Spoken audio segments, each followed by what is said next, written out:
என்னங்க நான் பாட்டு பேச வர நீங்க தூக்கிட்டு வரீங்க? ஏமா இந்த ஆளுக்கு அல்வாவும் பூவும் வேஸ்ட்டுமா. யோ ரோட்டை பார்த்து நேரா ஓட்டியா. வீடு வந்தாச்சு. சரி போடி. மீட்டரை கட் பண்ணிட்டு உள்ள வாங்க. 690. பார்வதி இங்க வா. யார் வந்திருக்கா பாரு. வாமா வா. வலது கால எடுத்து வச்சு வா. ஏமா உன் புருஷனை கூட்டு வரலையா? என்னங்க நீங்க கல்யாணம் ஆகி புருஷனை புது வீட்டுக்கு கூட்டிட்டு வராம பழைய வீட்லயே விட்டுட்டு வருவாங்க? அட இருடே. யார் வீடு இது? நம்ம வீடு. ஆட்டோவை எடியா, ஆட்டோவை எடியா. சார் உங்க சம்சாரமாவது மின்சாரமாவது எடியா சீக்கிரம். ஏமா கல்யாணத்தன்னைக்கே முகமூடிய போட்டுக்கிட்டு கழட்ட மாட்டேன்னு சொன்னானே, இப்போவாது கழட்டானா இல்லையா? எங்க அவன்? ஆட்டோக்கு பணம் கொடுத்துட்டு இருக்காரு.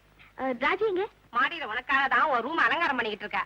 ஆமா, என்ன ஆட்டோவுக்கு சில்லறை கொடுத்துக்கிட்டு இருக்கான்னு சொன்னா ஆட்டோவே காணமே.